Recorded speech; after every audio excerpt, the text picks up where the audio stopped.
Good morning. I'm Joanne Myers, Director of Public Affairs Programs, and on behalf of the Carnegie Council, I'd like to welcome our members, guests, and C-SPAN Book TV to this Public Affairs program. We are extremely honored to have as our guest today David Miliband. David is the President and CEO of the International Rescue Committee, where he oversees both the agency's humanitarian relief operations and its refugee resettlement and assistance programs in several American cities. I know that the name David Miliband resonates with most of our audience, but for those who want to learn more about our illustrious guest, please take a moment to read his bio, which was handed out to you when you checked in this morning. Today, he will be discussing one of the most divisive issues of our day, refugees.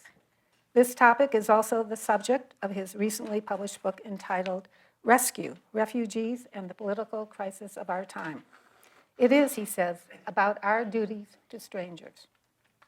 While the refugee crisis may no longer be front-page news, make no mistake, it is ongoing and it is global.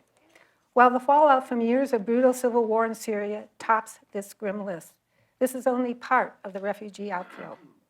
The fact is, refugees are fleeing countries from Afghanistan to Somalia, from Honduras to Myanmar and beyond, seeking shelter and wondering how they will survive. While there have always been refugees, those who are forced from their home, whether escaping war, persecution, or natural disaster, there seems to be something different about what's happening now. In becoming not only an enormous humanitarian crisis, but a political challenge, it raises very important moral questions about who we are and what we stand for, issues the Carnegie Council cares deeply about. In Rescue, David offers a roadmap out of the current widespread refugee crisis. He tells us what it means to be a refugee, why we should care, and how we can make a difference. Taking us from war zones in the Middle East to peaceful suburbs of America, he explains the crisis and shows what can be done, not just by governments with the power to change policy, but by citizens with the urge to change life. What it comes down to, he writes, is simply this: a fight to uphold the best of human nature in the face of rhetoric and policy that humor the worst. As he says, if we fail refugees, then we betray our own history, values, and interests. Please join me in giving a very warm welcome to our very distinguished guest. We are delighted that you are here today. Thank you. Thank you very much. Thank you very much, and good morning, everyone. It's a real privilege to be here at the Council today. Ethics and International Affairs at 8:15 in the morning is quite a challenging menu. Of course, the first thing I wanted to be sure of is that the people who are on the second row are in no way second-class citizens. And the people who are apparently in an overflow room, not an overthrow room, an overflow room, are also not third-class citizens. But I do want to say to those, that apparently 30 of you in the room, that there's someone in there who's keeping an eye to make sure you don't fall asleep or leave. So the eye is on you, even though we can't see you physically here. I want to, first of all, say thanks to you, Joanne, and to the Council for letting me come today, because one of the purposes of writing this book was to take the refugee crisis out of a self-selected world of humanitarian experts and countries that are dealing with refugees and occasionally the front page, and bring it into wider conversation. Because one of my diagnoses of this crisis is that the world's refugees are a victim of a complacency that somehow law and practice had been established after the Second World War to protect refugees, and they were properly looked after. They were almost put into another part of the mind. And one reason for writing the book was to be able to come and have breakfasts like this, to talk about the nature of the modern refugee crisis, which in some ways bears hallmarks of previous refugee crises, but has also got distinctive characteristics. And to try and engage people who had a wider interest to see that this issue of global displacement, of people forced from their homes by conflict and persecution, is deeply connected to the fate of the global system overall. And so the fact that here the Council is interested in, yes, values and ethics and norms, but is also interested in international affairs, is exactly the nexus that I try to discuss in the book. What I thought I would do is talk for about 20 minutes or so and then invite as many questions as possible or cover as many questions as possible. And I thought I'd just talk about four things, really. First of all, what is the refugee crisis today? Secondly, why should we care? Thirdly, what can be done about it? And fourthly, what do we all have to do about it? Other than buy the book, obviously, which is very, very important. I've learned, being British, I'm extremely leery of anything that might be seen as self-promotion, but having been here for 4 years, I realized that self-promotion is the name of the game. And I can even tell you that every copy that you buy leads to a $2.25 donation to the International Rescue Committee. So any of you who think you're buying one copy, I've got news for you. You'll be going away with 10, and the IRC will get $22 as a result. So I just want to go through those four things. What is the crisis? Why should we care? What can be done? And what do we have to do? Just let me start with the bare facts. 65 million people displaced from their homes by conflict or persecution in the world today. Not economic migrants, people who are choosing to leave their home and their country in order to seek economic betterment. There are about 250 million of those. These 65 million people are homeless because of war or persecution. Of that 65 million, 40 million are still within their own home country. So they're what's called internally displaced. So 7 million Syrians have been bombed or driven out of their homes, but they're still living within Syria. In northeast Nigeria, 2 million people have been displaced from their homes by the Boko Haram terrorist group, but they're still within Nigeria. So 40 million internally displaced. About 25 million are refugees. I mean, absolutely technically, 22.5 million are refugees and 3 million are asylum seekers. But just keep in your head that 25 million people of the 65 million are people who have been driven from their homes by conflict or persecution, and they've gone into a neighboring country. And the definition of a refugee is someone who has a well-founded fear of persecution. In other words, they don't feel safe to go home, and they're judged not to be safe to go home. One danger of this crisis, and one idea behind the book, is that 65 million feels like a dehumanized number. It's almost so big that it can't be comprehended. It's actually 1 in every 110 people on the planet.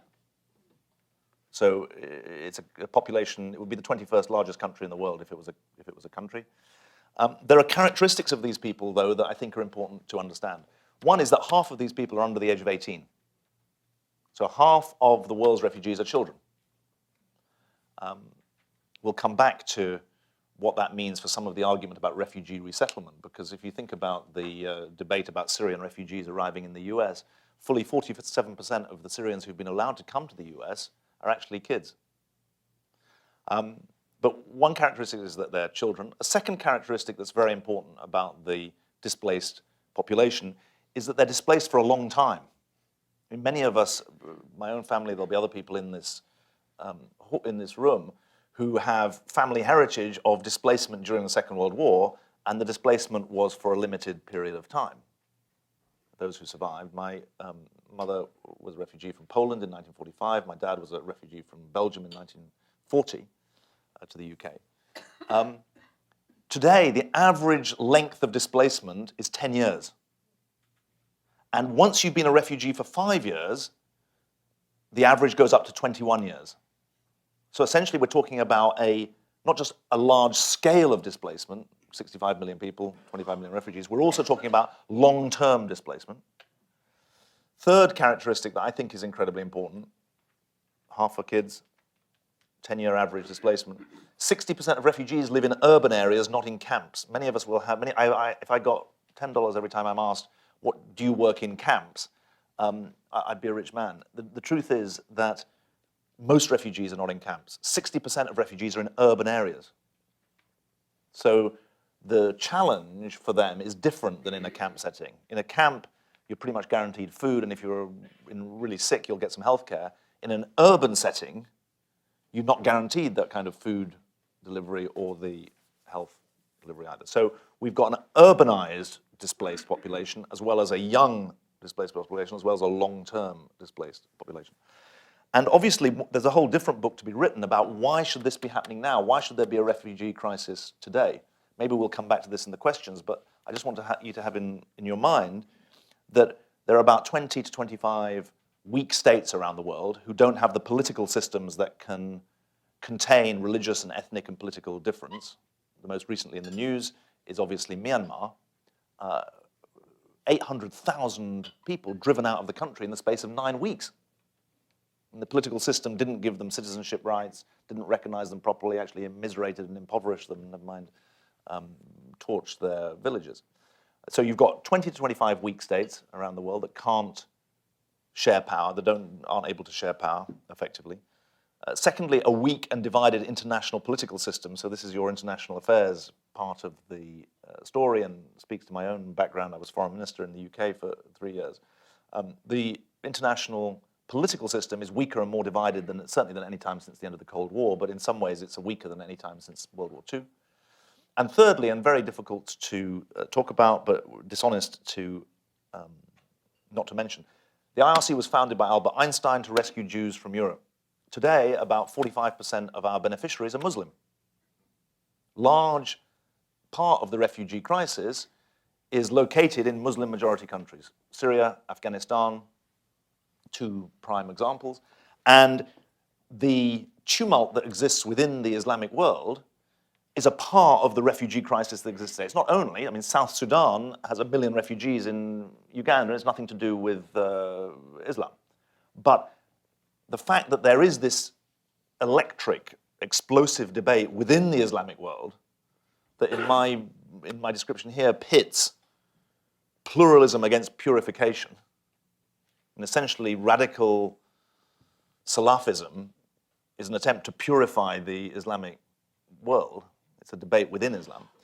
That is producing these large numbers of people to that degree of tumult is producing the refugee crisis. None of those are short-term trends.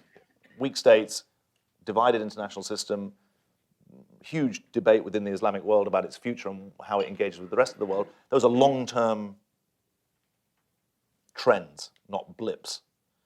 And so what we're dealing with, I argue in the book, is something that's going to basically go on for the rest of my days. It's a long-term crisis, not something that's going to go away. So the second question then becomes, why should we care? And there's an obvious reason we should care, which is that I was brought up to believe that if there's someone in need and you're able to help them and you don't, that's not just a waste, it's a crime. And so there's a moral core to this that I don't think we should be ashamed of. I mean, we actually now no longer have the excuse that the Rohingya crisis is something we don't know about. Even in the 1990s, people said about the debate in the former Yugoslavia, oh, I'm not sure what's really happening, I don't know. Even in 25 years, I mean, certainly if you think back to some of the refugee crises in the 70s, ignorance was used as an excuse, never mind in the 40s or 30s. But today, we don't have the excuse of ignorance. We actually know the circumstances of people in Juba, South Sudan, in Aleppo, Syria, in Rakhine State. And it's a choice about whether or not we, as part of the richer Western world, decide to do anything. First of all, I don't think we should shy away from the fact that it's a moral choice. People often say to me, yeah, but we've got our own problems at home. Charity begins at home. And my point to them is, yeah, but charity doesn't end at home. And that's the central moral choice that I think we've got to address, and it's put into stark relief when you learn that a country like Uganda, where the average income is $962 per year per person, has taken 1 million refugees over the last year. And when I went to Uganda in, when was it? It was in June. I went to South Sudan to see our nutrition programs and then to Uganda to see the way they were handling the refugees. I met this deputy chairman of the local council in northern Uganda, which is receiving all these refugees. So he's an elected politician. And I said to him, what do you think about this refugee crisis then? It's how are you going to deal with it? He says, well, I'll tell you one thing. I know this is not a political event, but he said, I'll tell you one thing, I'm not building a wall. And this is the age of globalization. I mean, he knew about this debate, your debate, the American debate, had reached the deputy chairman of the council in northern Uganda. So there is a moral dimension, but one of the things I bring out in the book that I think is really important is that humanitarians shouldn't rely only on an argument about a big heart. We should also make a hard-headed argument as well as a big-hearted argument. And I think that the strategic argument for exercising responsibility by the West, and we can come back to what the West means. I'm not ashamed to talk about the West. I think the West has made big mistakes, but the origins of the West, there's this wonderful phrase which I quote from Joschka Fischer, who was the German foreign minister. Some of you probably, he maybe even spoke here when he was foreign minister. He's got this marvelous phrase about the Atlantic Charter, which was signed by Churchill and by Roosevelt in 1941 in Newfoundland. This was 4 months before the US entered the war. And what they spent their time talking about in Newfoundland was not just the conduct of the war. The Atlantic Charter was about the framing of a post-war peace. And Churchill was forced to swallow the harsh medicine that empires would have to give independence to their colonies. So self-determination was an important part of the Atlantic Charter, but so was the rule of law, social justice, international cooperation. And what Joschka Fischer said was that the Atlantic Charter was the quote-unquote birth certificate of the West. It's a beautiful notion, really. But my argument is that there are historic reasons as well as strategic reasons and national security reasons for believing that tackling the refugee crisis is in our interest, not just the right thing to do. It's a smart thing to do, not just the right thing to do. The historic argument is if we trash our own history by trashing the rights of refugees, then we actually trash our own history in a way that's dangerous for our own standing. There's a strategic argument, which is that in the modern world, in the global village, if someone else's house is on fire, then your house is on fire.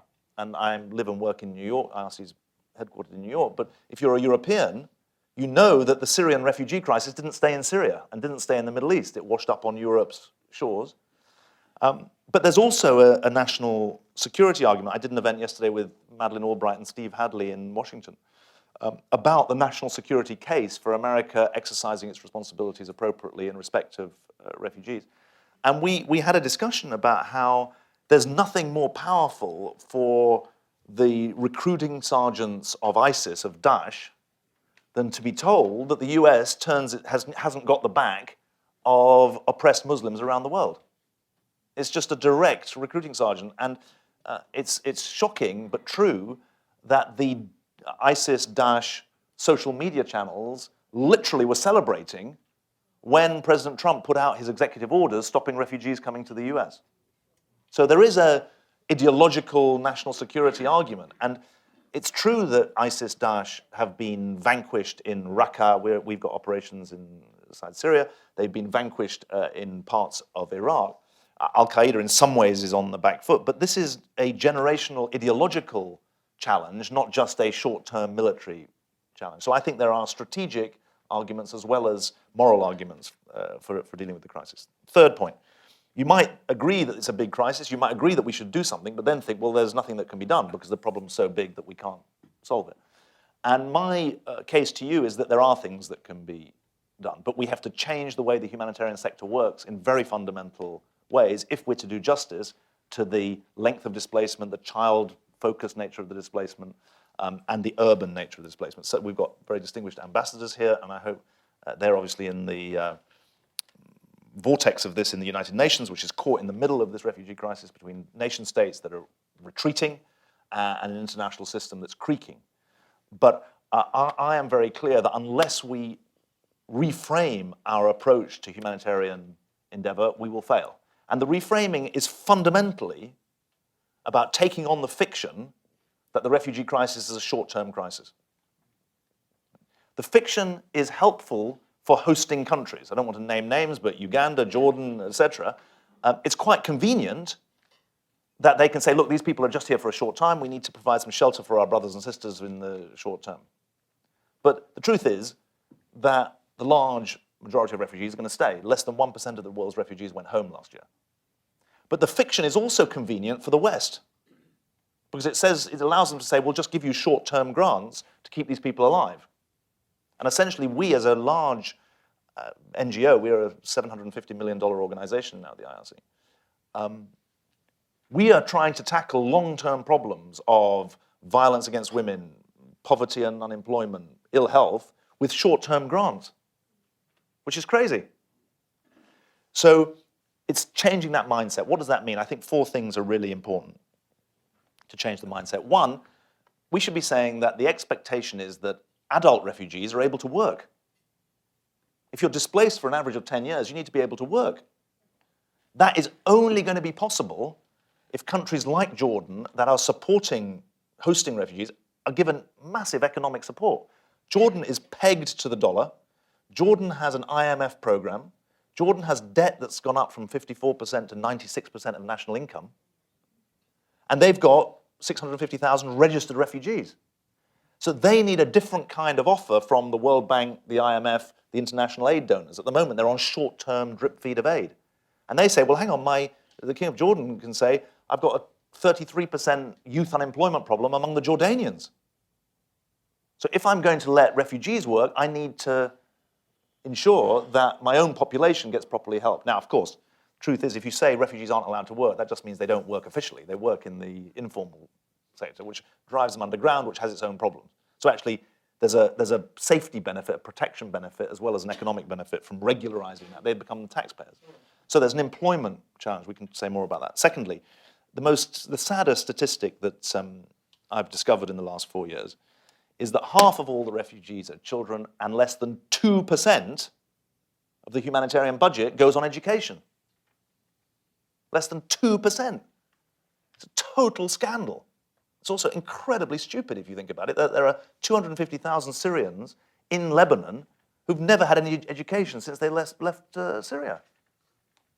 It's not just a moral scandal, it's strategic stupidity. So we have to take on the idea that education is a luxury, not a lifeline. The first thing that parents will say to you after they check, that they tell their relatives that they're alive when they land in Europe is, where can I get education for my kids? And we've got a very exciting week coming up. IRC is partnered with Sesame Street, which some of you may have heard of from your youth.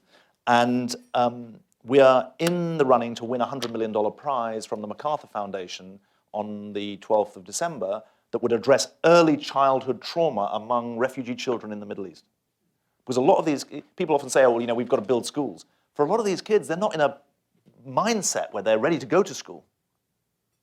The toxic stress, the brain trauma of displacement means that they need really early social and economic intervention and support. And this would be the largest early childhood development program ever in a humanitarian setting if we can win. But we've got to think about education in a completely different way. Third aspect of this is maybe a bit surprising. I mean, it's obvious if you think about it. What is the thing that refugees lack the most? Cash, money. They don't have. If you're a Syrian refugee, you don't have access to your Syrian bank account when you leave. So we can come back to this in questions if you're interested, because time is marching on. But the basic idea that since refugees are living in urban areas, they need to pay rent, they need to buy food, the best thing you can give them is not food parcels, the best thing you can give them is cash. Not necessarily literally wads of dollars, but you can do it electronically, you can do it safely. It's a very powerful way of empowering refugees. It's also a powerful way of bringing economic benefit to a local community for hosting refugees, because they are paying rent, they are in the shops. And the fourth element of this, and the final element, is we have to win the argument. This is the point that we were talking about earlier. We have to win the argument that welcoming a small number of refugees to our own shores is a symbolic and substantive contribution to the fight against the refugee crisis. And it is, I can say this because I'm not an American, I observe your politics, it's a tragedy, a real tragedy, that the country that has the most successful refugee resettlement program, a bipartisan program for the last 30 years, welcoming about 90,000 refugees a year to the US, 90,000 out of the 25 million. So we're not talking big numbers, not big compared to Uganda. It's a tragedy that that program should be being strangled, frankly. I mean, the administration said that they were going to put a cap of 45,000 rather than 90,000. Actually, the figures that we published last week show it's your country, you're going to end up with a maximum of 15,000 refugees coming this year. It's a complete scandal. Effectively, refugee resettlement, which means meeting the family at the airport, getting their kids into school, getting the adults into work, teaching them English, giving them a car loan. We published a paper on this, that the car loan repayment rates among refugee families are higher than for American families. So 98% of the car loans that we issue to refugees, people often say to me, well, what's different about being a refugee resettlement agency in the US than elsewhere? And one thing is that you have to help people get cars. You don't have to do that in Europe. The 98% of the car loans get paid back compared to 88% of car loans for a control group. It's a tragedy that that program is being strangled. And it is being strangled. We run 26 offices around the US, including in West 33rd Street here in Elizabeth, New Jersey. And it's slowing to a trickle, the number of people who are being allowed in. And people often say to me, well, yeah, it'd be cheaper, though, let's keep helping the refugees in Jordan. Why should we bother to have them come here? And the answer to that is, one, for some of the most vulnerable refugees, actually a new start in life is what they need. Two, it's a symbolic stand with countries like Jordan, because it's one thing for the King of Jordan to say, yeah, America's given me money, and then someone says to him, yeah, but the Americans are refusing to take any refugees. If he can say, well, no, actually they are stepping up, and Europe's stepping up, and others are playing their role. And thirdly, as I'm sure there's family stories in this room, it's actually good for the country. I mean, the refugees become productive and patriotic citizens because they know the price of living in a country that doesn't give them the freedom to think as they want and develop as they want. So my point in rehearsing those four aspects is to say the argument that this crisis is unmanageable is actually not true. That's just not just a counsel of despair, it's just it's fake news. And the truth is that it is manageable if we do some basic things in a more sensible and focused way. And I think that we should talk in the question period about whether it's possible to win the argument. I think it is possible to win the argument. It's not possible to persuade everyone. As Mrs. Merkel has shown, you can end up with 13% of people voting for the AfD, but you can still win the election. And the absolute key is whether or not it looks like you are in control of your own country. And my diagnosis of your politics is that the real poison in the refugee crisis is not just the obvious point that it's easy to demonize Muslims. It's that the 11 million undocumented part of the immigration system, that running sore that you haven't had an immigration act since 1984 or 86, that has poisoned the refugee debate. And so I think it is possible to win the argument. Just let me finish up by saying, well, what can you all do other than buy my book? The first is that your voice matters, I think. One of my reflections is that we haven't made the argument convincingly enough, and it's almost like we would say in Europe, acquis. It's become accepted that, oh yeah, we let some refugees come in. And so the program is sound, but it's not properly understood. And my warning is you won't have a refugee resettlement program unless you argue for it. And it needs to be argued for with congressmen, with senators, congress people. Your voice matters. Secondly, there are refugees who've arrived and are still arriving, and they need to be buddies with your grandchildren. They need explanation for how the system works. They need some English language teaching. They need to be invited to your house for dinner. The Airbnb are running this thing with us where their hosts are invited to organize a dinner where they invite a refugee family. I am not an Airbnb host, but the reason I wanted, since I run the IRC, we wanted to invite a family. So a family from Bhutan came and had dinner with us.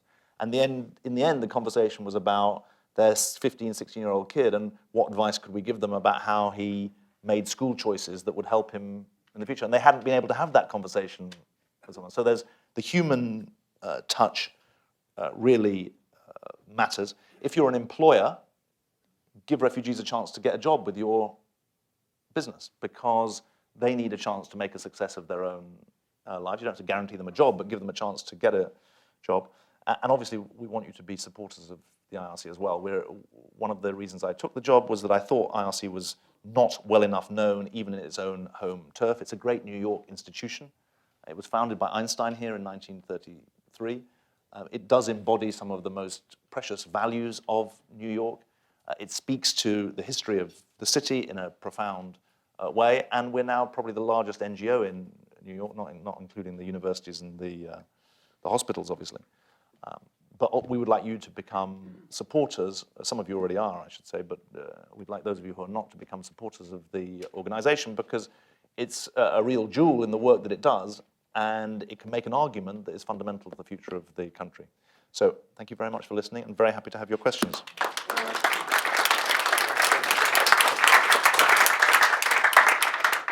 Well, it's obvious that when the IRC hired you, they hired the right person. Well, You're very thank you very inspirational. Thank you very much.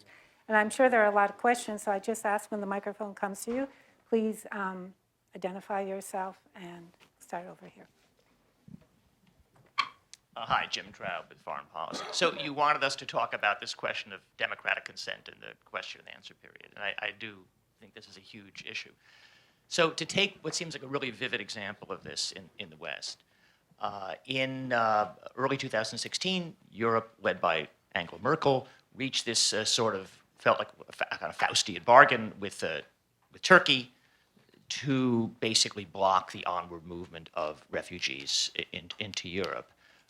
Merkel would have said, and other European leaders would have said, if we don't do this, we will lose the support of our own populations who fear that we've lost control over our borders. So should we think of that as a cynical act which ought not to have happened, or as a kind of necessary concession to the need for democratic consent for these difficult policies? Well, one of the things that I was taught at university that I remember, and I, unlike much of which I've forgotten, is that whenever you're given a difficult question, you should challenge the question. But in all seriousness, I would challenge your premise. The argument in Europe was not that we have to come to a deal with Turkey or we're not going to be able to contain the anger of our own population. The argument was, unless we come to a deal with Turkey, we're not going to be able to manage the problem, which is a different point, with the greatest of respect. Now, the question then is, well, why was Europe in a position that it wasn't able to manage a refugee flow in an effective way? And the answer to that is rather instructive. Number one, in 2012, 2013, when the refugees first left Syria and went to the Middle East, because we're mainly talking about Middle Eastern refugees. There's still plenty of refugees coming from North Africa. That's its own problem into Europe. But when the refugee crisis broke, Europe was focused on the Euro crisis and on then the Russian invasion of Ukraine. So the European Union effectively ignored the refugee crisis until 2015, until the August of 2015. So it's been playing catch-up. Secondly, because it's playing catch-up, it didn't establish shared responsibility among the 28 countries for managing it. So the responsibility fell primarily to Greece and Italy, because under the Dublin regulation, wherever you first land, you have to register for asylum there. And then in Germany and Sweden, which was seen as the best place to go. The rest of Europe basically opted out, including, tragically, my own country. Now, you can't run the system using just 4 countries rather than 28, and then trying to persuade, to engineer what's called relocation, so successful refugees being sent around Europe, wasn't organizable. And it's that was the fundamental problem that faced Mrs. Merkel in 2016. In 2015, she made her decision, and it's still the case today. It's only this year that Europe has a proper entry and exit system so that everyone who comes into the borders of Europe is actually tracked. So the third thing was there was a security aspect to it as well that wasn't properly done. And I think the lesson is not that a managed flow is unacceptable to the population. I think the lesson is that the choice is either you have a managed, regulated flow of people. It doesn't take away the difficult choices, because there's a whole different argument about the Turkey deal. A managed, regulated flow of people, or an unmanaged, unregulated flow of people. Because the pressure for them to come is going to be there anyway. And either Europe manages it in an effective way or it doesn't. And fundamentally, you can win a majority as long as it looks like you're in control of the situation. It's when it looks like you don't control the situation that you can't hold the center ground. That's my basic view of this.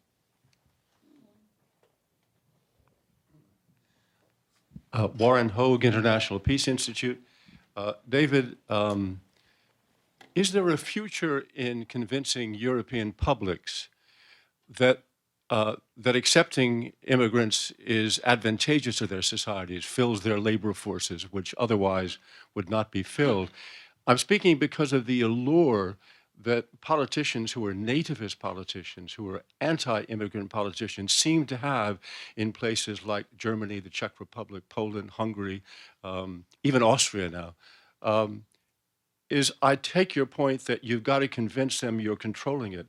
But is there a political future in convincing European populations dubious about immigration that they need immigration to keep their societies moving forward? So here's the point. First of all, immigration is different from refugees, so let's just clock that. I will answer your question about the immigration thing there, but just to clock for everyone, we're talking about immigrants here, not refugees, who do have different rights than refugees. If you're a refugee, you have a right not to be sent home. If you're an immigrant, you don't have a right not to be sent home. Because in the case of a refugee, it's not safe to be sent home. In the case of an immigrant, if you're from, I don't know, former Yugoslavia, you can't say it's not safe for you to go back to Bosnia or Serbia, unless there's some particular thing of your individual case. Now, here's the real thing, though, which if I was if I really had the answer, I'd probably still be in politics. But the real paradox of this is that countries and communities that have the most the most immigrants are the happiest about it. The greatest backlash against immigrants is in communities, cities, towns and villages, and countries that have the fewest immigrants. I mean, the Hungarian tragedy is an example of this, but so is the UK situation. The most integrated, diverse communities are the happiest about it. It's true here as well. The biggest backlash against refugees is the places that have hardly any refugees. So that's what makes me think that this is a manageable case. If it was the other way around, for the sake of argument, say it was the case that people who didn't have immigrants in their community really loved them, but those communities that did have lots of immigrants hated them. That would be a totally unmanageable political situation. But given that it's the reverse, you've got to believe it's manageable. Now, we also have shown how not to manage it. And clearly the decision that I was in the government, although thank God it wasn't my decision, I was in the education ministry at the time in 2004. We decided that as part of the enlargement of the EU, the A8 countries, the 8 countries that joined the EU in 2008, we, the UK, who were barreling along economically and thought we were invincible, we said, yeah, anyone, sure, Poland, Czech Republic, that's fine to have an open labour market. We had the option of a 7-year transitional period, which would have limited the number of visas that were given. And we said, no, we're not going to do that. And that was clearly a mistake, because we had a study which said 50,000 Poles are going to arrive, and in fact 500,000 arrived. So that speaks to the point about whether it looks like you know what you're doing when you're in government. So that's a long-winded way of saying, I think it's an argument that can be won, but in any case, it has to be won. Because the truth is that people are going to move, and the question is whether or not they're moving legally and in a documented way, or illegally and in an undocumented way. And I think it is winnable. I think it's not, it's a slightly different question, and the review of my book in the Financial Times said this book is very good, but I wish he'd written a book about how to solve the following problem. The real issue is that the communities that are most angry at the moment are those that are being left behind economically. They're not only angry for economic reasons, they're also angry for social and cultural and identity reasons.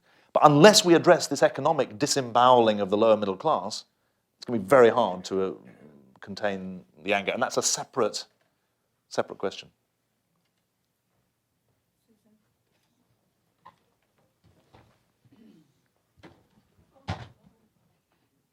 Susan Gittleson, you are so full of ideas, and there's so many things we want to know more about, but you haven't, for example, had a chance to address the Rohingya problem. And here the Pope went to Myanmar, and he wasn't allowed to mention their name, and there's so many of them, and they're affecting Bangladesh. What do you suggest can be done? Well, it's a great question, which I've discovered in America. When you say that's a great question, it basically means you don't know the answer. And people say it quite a lot in America, I discover. We've been working in Myanmar, Burma, for 30 years.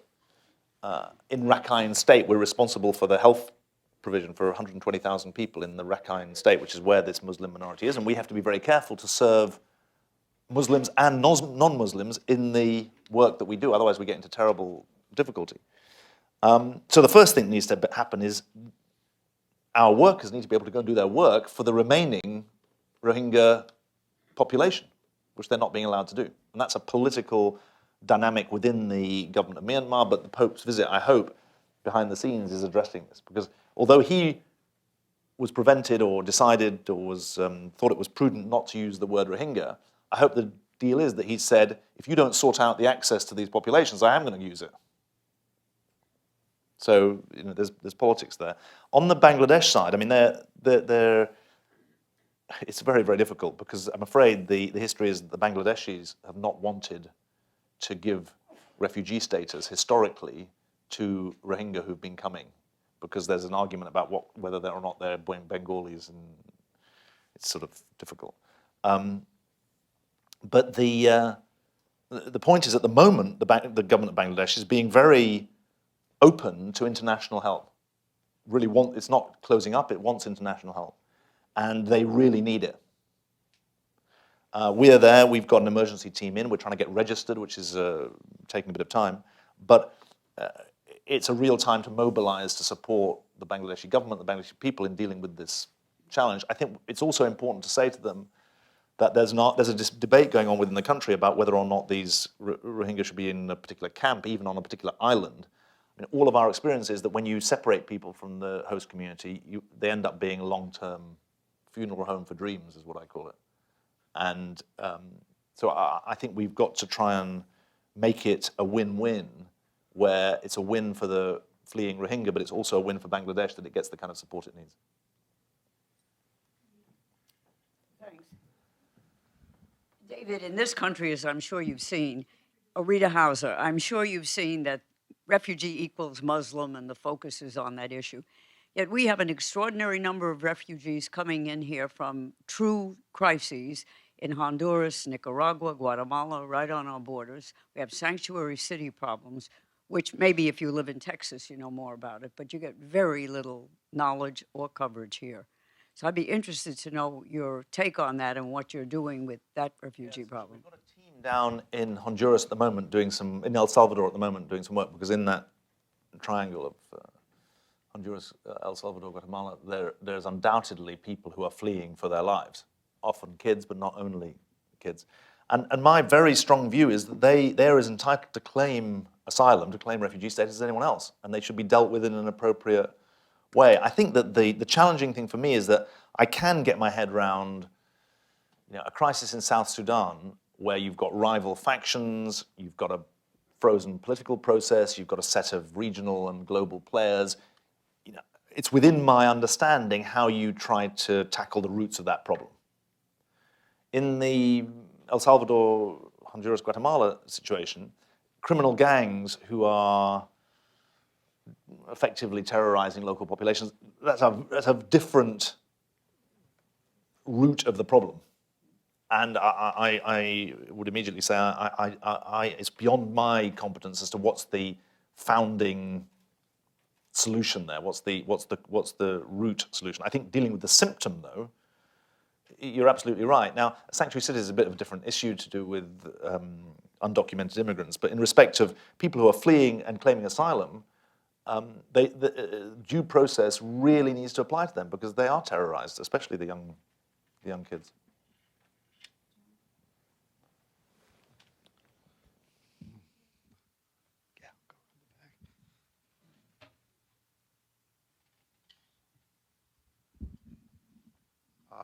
John Richardson, you talked about whether you can make people believe that you know what you're doing or the government knows what it's doing, et cetera, et cetera. I've lived here for 40 years, so I don't know what's going on in the UK. I'll talk to you about it afterwards. But the refugees who are refugees because of war or religious intolerance or whatever are a smaller group than the economic refugees.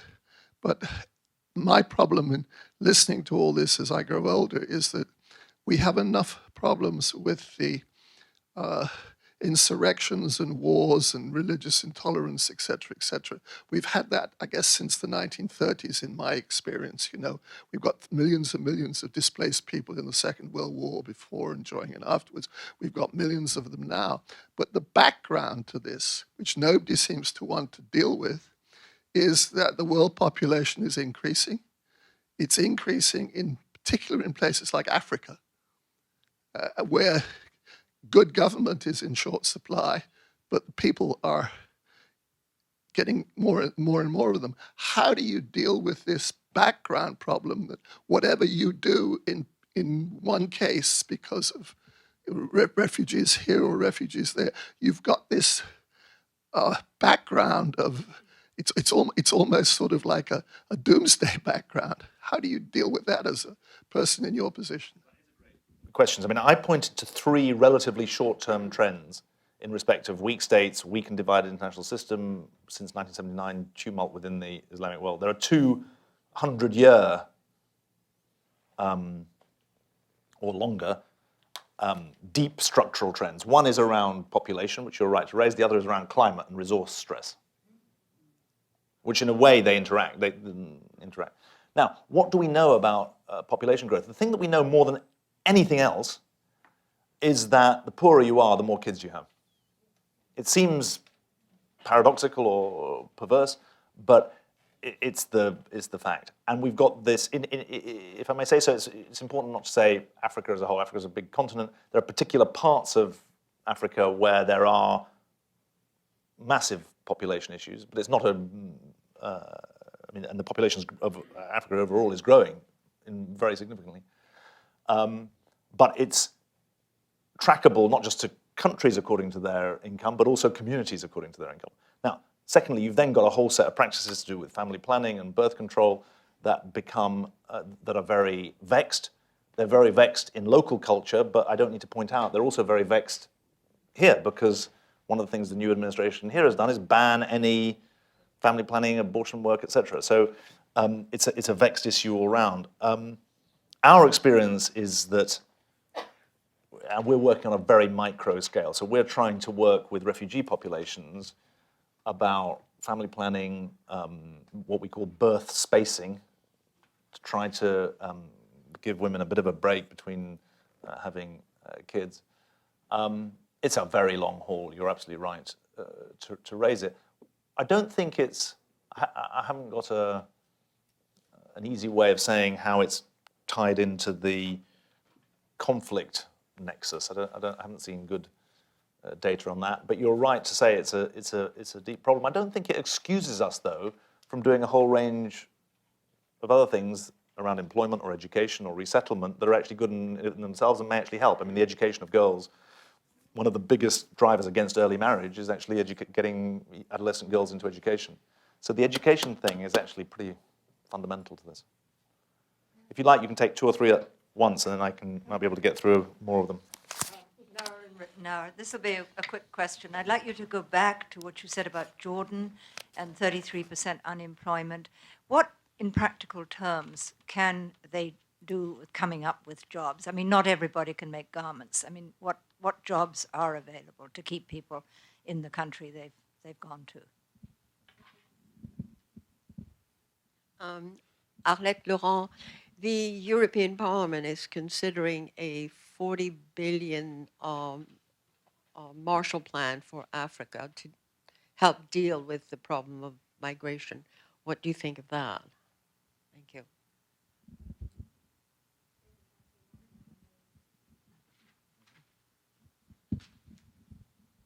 Just do those?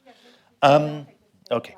I mean, I think that we did a study with McKinsey's actually about Jordan's economy. I mean, the first is that there's a domestic side to this. The infrastructure needs of Jordan are huge, especially around water, but not only around water. So there's a big development there. Secondly, there are significant parts of the service sector that have capacity to grow.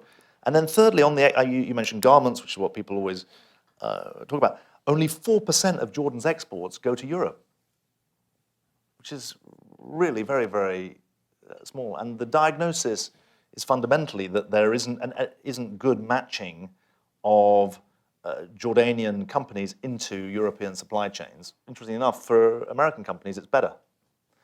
And to be fair to the EU, there is now an agreement of zero tariff with Jordan for those companies that hire 15% of refugees. And so one of the things that we're working on is a welfare to work program for Syrian refugees to help Jordanian companies reach the 15% threshold, and then they benefit from the free trade access to the European market. So that's not a full answer. I can put you in touch with more detailed work if it's of interest.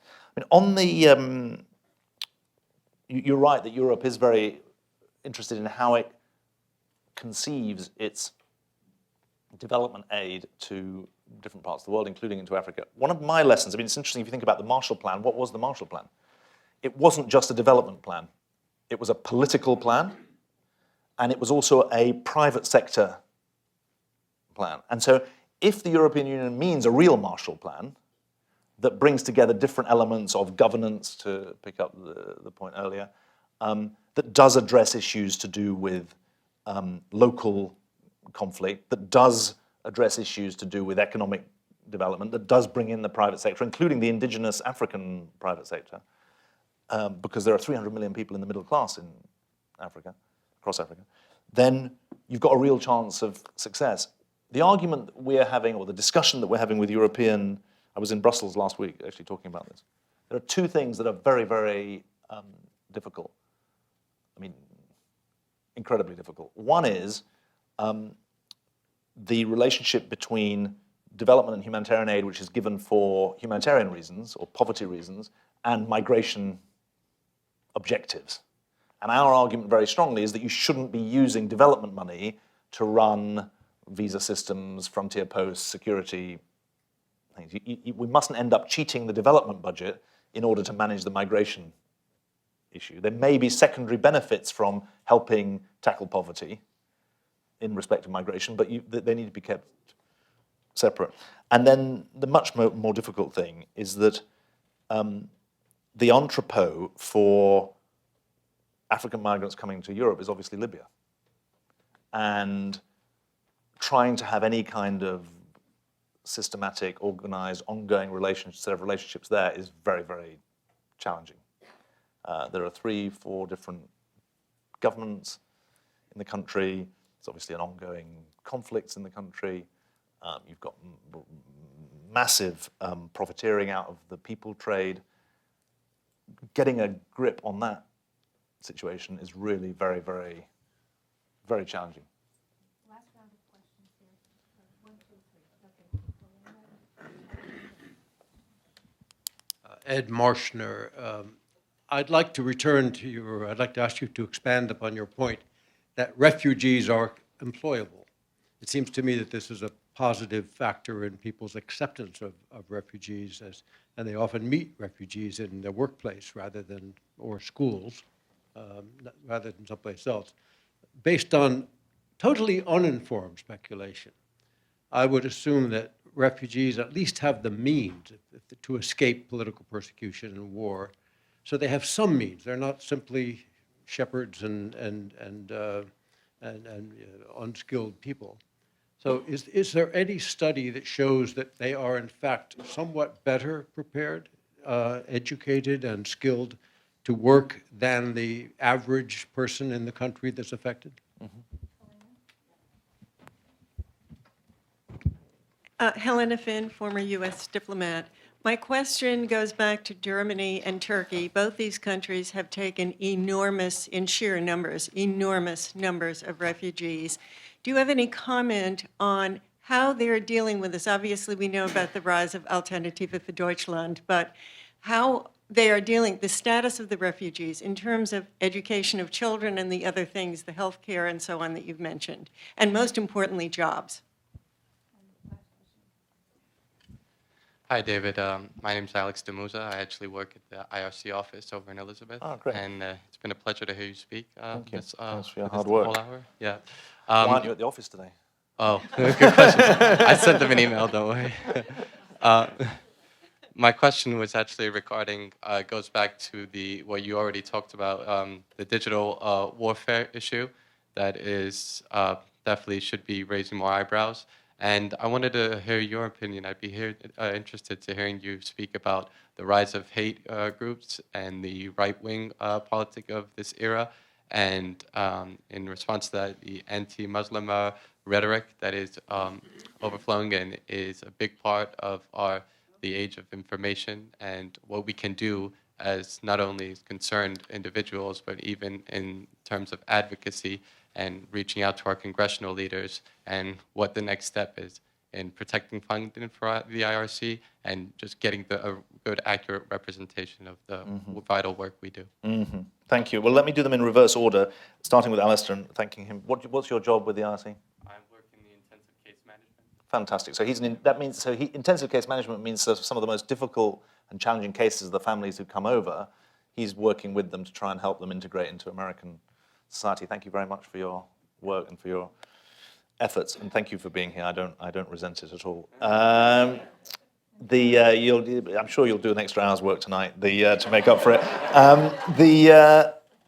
And I think that there's a couple of things. The tweet that the president put out yesterday morning has got. I think it's really important for an American audience to understand why it's got such a massive reaction in the UK, because there's an obvious point and there's a less than obvious point. Maybe it's been given proper coverage. The obvious point is that it was a hateful, illegitimate, untrue set of videos that were demonizing fellow citizens and inciting hatred against them from a group that had been successfully prosecuted for inciting religious hatred. We have a law in the UK against the incitement of religious hatred, and this filthy group had been found guilty of it. So that's bad enough. But the fact that a member of parliament was killed last year by people shouting Britain first meant that this just went right into the sorest, rawest spot. And it betrayed such little understanding, never mind sensitivity or humanity, that it's just caused a complete explosion of fury, really. That's the only way to put it. And I hope that the president understands. I put out something yesterday saying that actually he should break the habit and apologize, because he would actually make himself look so much better. He doesn't seem to have taken my advice. But I think it's important to understand quite what a sort of chasm or a sore it's created beyond. You can't just say, "Oh, it's another." A tweet doesn't matter because for obvious reasons. Now, so there is a lot of online and offline Islamophobia, and my view on this is the same as with hatred that's directed towards any religious or racial group, which is that there are big responsibilities on members of that group to speak up. So it's important that people who are Muslim are able to say, hang on, I'm a Muslim who's a member of the American Armed Forces, and this is offensive to me and everything that I stand for because of the following. I'm a Muslim who is in business or in sports or in whatever. But one of the learnings that I had from some of the debate about anti-Semitism in the UK is it's almost more important for people who are not Muslim to speak up about it. So one of the first reactions that came yesterday in the UK was from the Board of Deputies of British Jews attacking the demonization of Muslims. And as it happens, when it was first said, there's a parliamentary committee in the UK on anti-Semitism, and it's headed by someone who's not Jewish. And so I think that taking on hate is all of our responsibilities. That's basically my point. And it's a classic where if you pass by on the other side and don't challenge it, then you're actually sanctioning it and endorsing it. And it's very difficult. But I think that's why the chinks in the armor are so dangerous. If it looks like and by the way, this Britain First group, they've gone from having 12,000 followers online to having 78,000. So actually it's the fuel that they've been desperate for. There's a very long answer on Turkey and Germany, because obviously they're different. Turkey, 2.7 million refugees, 200,000 of them in camps, quote-unquote 5-star camps that the Turks set up, and which do have extensive health, education, etc., not employment. Then for the rest of the 2.5 million, it's a very varied picture. There are work opportunities. Companies have to take one for one. But there's also a lot of below-the-line work that is abusive and dangerous. So there's a lot of protection concerns. The German situation is different. I don't want to, careful how I say this. I mean, it's very well organized, the way the Germans have gone about this. It's incredibly impressive because 1 million asylum seekers essentially arrived. And if you go to I was in Germany, it was outside Stuttgart last month, and the smallest town, this was a town of 40,000 people, it's got 600 refugees who it's integrating into the local society. There's a public responsibility, but there's also a private sector responsibility, there's schools. I mean, it's really quite impressive. Critical to it is that the asylum processing claim is done quickly. And there are about 40 to 50% of the asylum claimants who don't qualify. And it sounds slightly odd for me to say this, but if you don't qualify as a refugee, then you shouldn't be allowed to stay. You need to be given an appropriate route back to where you came from. Otherwise, you corrode the whole basis of the system. And it is being pretty well run. Having said that, people are people, and there's always rough edges. But I think that it's to pick up the point that was raised earlier, they've used the time to really, and the pause, to get themselves well organized. They need help from the rest of Europe. Just to finish up, there are plenty of shepherds and agricultural workers among refugees, if you're from Congo or elsewhere. So it's a very mixed picture. Some are dentists and accountants and fitness trainers, but others are very unskilled. We do, though, have evidence of how refugees do in the US. And there's a government report showing, a suppressed government report actually, it was leaked, over a 20-year period, I've got in my head a $63 billion dividend for the US economy as a result of the work. So refugees contribute more over a 20-year period than they cost in taxes and benefits. So we do have good aggregate evidence. We can build up more of it. And I think that the important thing for me is not to pretend, everyone is going to be a software engineer, because it's not as simple as that. And obviously half of them are kids, so you don't know. But these are people who really know the cost of the terror that they've suffered. And they are prizing of the opportunity that they've been given to restart their lives. And that makes them good neighbors and good employees. Well, I thank you for a very Thank you very much. stimulating morning. And the book is available. Thank you. That was just great.